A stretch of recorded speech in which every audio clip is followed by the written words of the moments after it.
والسلام على عباده الذين اصطفى اما بعد فاعوذ بالله من الشیطان الرجیم بسم اللہ الرحمن الرحیم۔ آج 8 فروری بروز بدھ 2023 بعد نماز عشاء کا یہ درس تفسیر القرآن انشاءاللہ تفسیر سورہ بنی اسرائیل آیت نمبر 56 سے لے کر آیت نمبر 58 تک جاری رہے گا۔ اللہ تعالیٰ سے دعا ہے اللہ تعالیٰ حق سچ بیان کرنے کی توفیق عطا فرمائے اور اللہ تعالیٰ ہمیں عمل والی باتوں پر عمل پیرا ہونے کی توفیق عطا فرمائے۔ کل یہ بیان ہوا تھا کہ اللہ تعالیٰ وَرَبُّكَ أَعْلَمُ بِمَنْ فِي السَّمَاوَاتِ وَالْأَرْضِ، آپ کا رب خوب جانتا ہے جو کچھ آسمانوں میں ہے اور زمین میں ہے۔ وَلَقَدْ فَضَّلْنَا بَعْضَ النَّبِيِّينَ عَلَى بَعْضٍ وَآتَيْنَا دَاوُودَ زَبُورًا، بے شک ہم نے بزرگی دی بعض انبیاء کو بعض پر اور ہم نے عطا فرمائی ہے داود کو زبور۔ اور آج آیت نمبر 56 میں فرمایا قُلِ ادْعُوا الَّذِينَ زَعَمْتُم مِّن دُونِهِ، آپ انہیں کہیے کہ اب بلاؤ ان کو جنہیں تم گمان کیا کرتے تھے من دونہ کہ یہ خدا ہیں اللہ تعالیٰ کے سوا، ان کو بلاؤ۔ یہ آیت کب نازل ہوئی؟ مشرکین مکہ پر قحط آ گیا اور اس قدر بھوک میں گئے کہ کتے بھی کھا گئے، خنزیر ملا وہ کھا گئے، جو حرام چیز ملی وہ کھا گئے، تو پھر تھک کر حضور پاک صلی اللہ علیہ وآلہ وسلم کی بارگاہ میں حاضر ہوئے، کہنے لگے یا رسول اللہ آپ ہمارے لیے دعا کر دیجئے، اللہ ہماری یہ قحط سالی دور کر دے، بھوک دور کر دے۔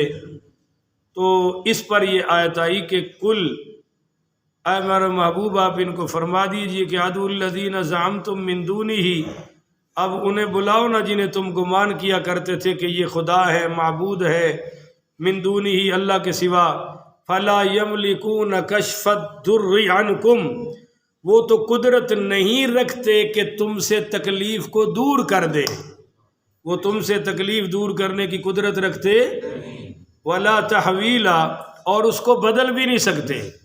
ایک ہوتا ہے نا دور نہیں کر سکتے تو چلو سائڈ ہی بدل دیں، اللہ کہتا ہے وہ دور بھی نہیں کر سکتے وہ بدل بھی نہیں سکتے۔ آج تم پر بڑی مصیبت ہے تو پکارو نا اللہ کے سوا جن کی پوجا کرتے ہو، ایک بات۔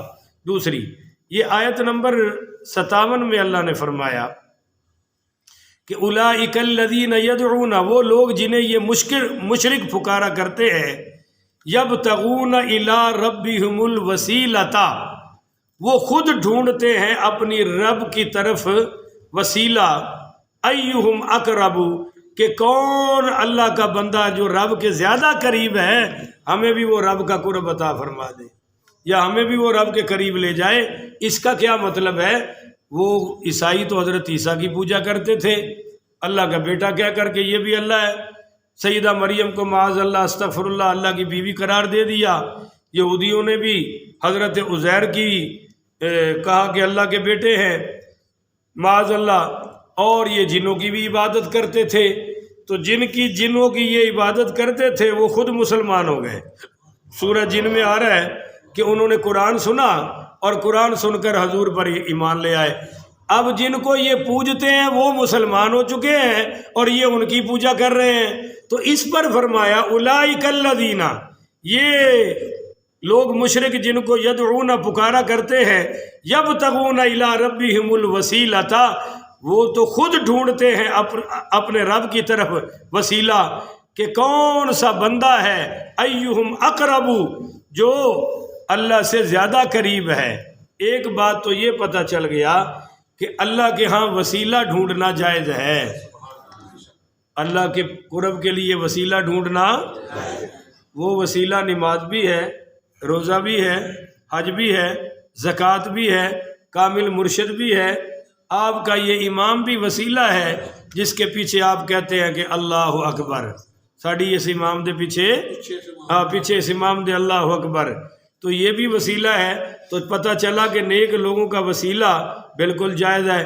وَيَرْجُونَ رَحْمَتَهُ، اور وہ جن کی یہ پوجا کر رہے ہیں نا وہ امید رکھتے ہیں اللہ کی رحمت کی۔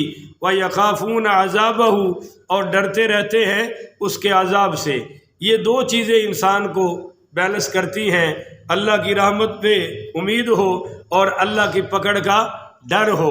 اور جس معاشرے میں اللہ سے امید کوئی نہیں وہ بھی بدبخت معاشرہ ہے، اور جس معاشرے میں اللہ کی پکڑ کا خوف کوئی نہیں وہ بھی بدبخت ہے۔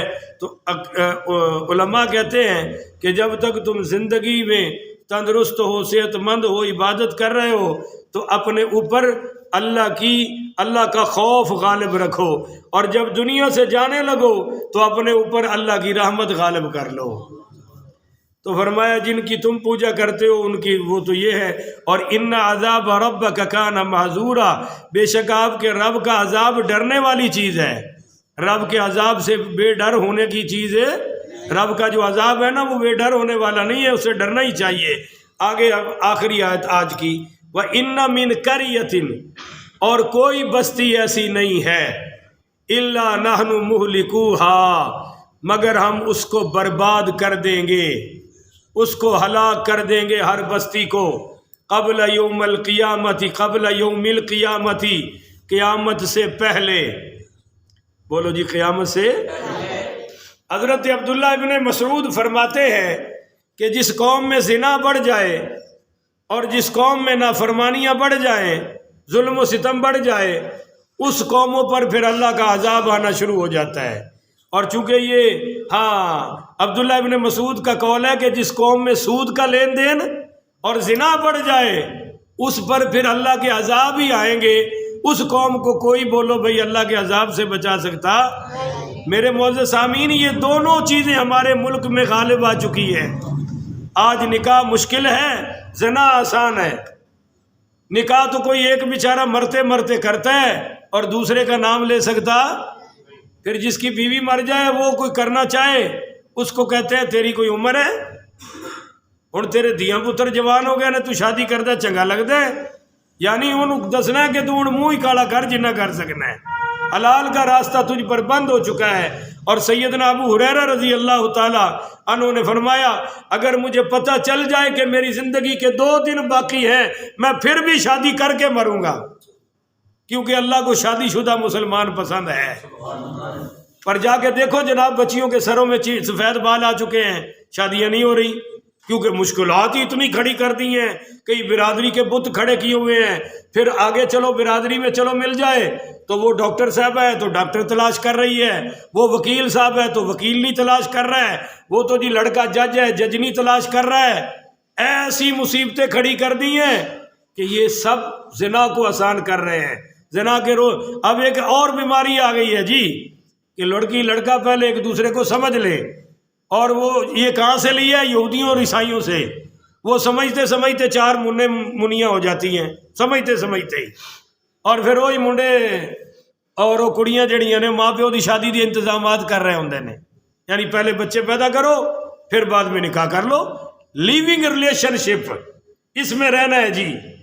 اور یہ سب کچھ اس معاشرے میں جس کو شرم و حیا اور ایمان کا کوئی پتہ ہم میں آ رہا ہے۔ تو سیدنا عبداللہ ابن مسعود جن کے بارے میں حضور نے فرمایا کہ اس عبداللہ ابن مسعود کی رضا میں میری رضا ہے، وہ فرماتے ہیں جس قوم میں سود اور زنا آئے گا وہاں اللہ کے عذاب آئیں گے۔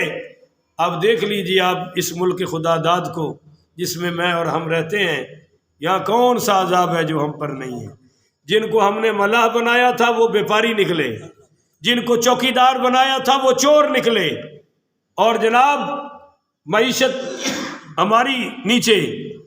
اب دنیا میں افغانستان کا روپیہ تگڑا ہو رہا ہے اور ہمارے روپیے کی اوقات ہی کوئی نہیں رہ گئی۔ اب ڈالر وہاں ذلیل ہو کے جا رہا ہے اور ہم ڈالر کے پجاری بن کے پھرتے ہیں، پھر بھی ہمیں نصیب نہیں ہو رہا۔ تو اللہ کہتا ہے میں قیامت سے پہلے ان کو برباد کر دوں گا۔ بس یہی آخری بات کرنی ہے۔ بھائی یہ بربادیاں کیوں آتی ہیں؟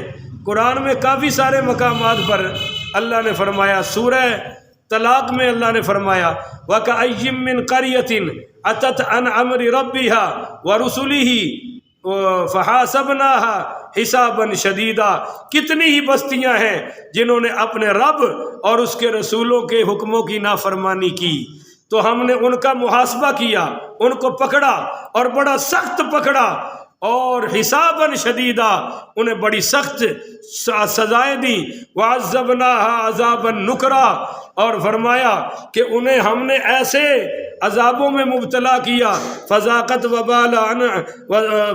وبال امرها وکان عاقبۃ امرها خسرا، فرمایا کہ انہیں ایسی سزائیں دی جو دیکھنے اور سننے میں کبھی نہیں آئی تھی، تو انہوں نے اپنے کام کا وبال چکھا اور ان کے کام بہت ہی گھاٹے والے تھے، ان کے اعمال بڑے ہی خسارے والے تھے۔ اور سورہ ہود میں فرمایا وَكَذَلِكَ أَخْذُ رَبِّكَ إِذَا أَخَذَ الْقُرَىٰ وَهِيَ ظَالِمَةٌ، تیرے رب کی پکڑ ایسی ہوتی ہے جب وہ بستیوں کو اس حال میں پکڑتا ہے کہ وہ ظلم کر رہے ہوتے ہیں۔ بستیوں والے کیا کر رہے ہوتے ہیں جی؟ اللہ کہتا ہے پھر میں پکڑ لیتا ہوں، إِنَّ أَخْذَهُ علیم شدید، اور تیرے رب کی پکڑ بڑی دردناک ہے، بڑی پھر شدید ہے۔ ولا یوسق وثاقہ احد، میں ایسا باندھتا ہوں کہ میرا باندھا چھڑانے والا کوئی نہیں ہوتا۔ ولا يعذب عذابہ احد، ایسا عذاب دوں گا کہ میرے جیسا عذاب کسی نے نہیں دیا ہوگا۔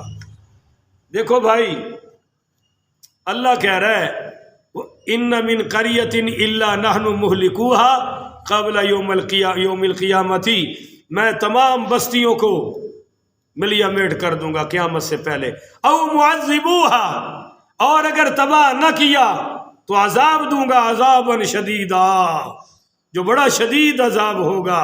کان ذلک فی الکتاب مستورا، یہ فیصلہ کتاب تقدیر میں لکھا ہوا ہے، لوح محفوظ میں میں نے لکھ دیا ہے، ایسا ہو کے رہے گا۔ اب یہ بڑے بڑے آپ نے دیکھا پرسوں ترکی میں کتنا بڑا زلزلہ آیا جی، شام میں کیا ہوا، فلسطین میں بھی زلزلہ آ گیا، اور آئیں گے۔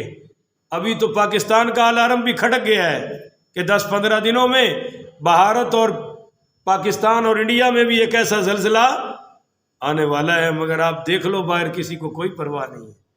بعض تو مسجد میں آتے نہیں، اور جو مسجد میں آتے ہیں وہ بھی یہ سننا پسند نہیں کرتے، ان کے پاس بھی ٹائم نہیں ہے، اور کسی کو کوئی مولوی صاحب کا جملہ بھی برا لگ جاتا ہے، وہ پھر بہانہ بنا لیتا ہے، او جی ہم تو نہیں سنتے، اس نے فلاں کے بارے میں ایسا کہہ دیا۔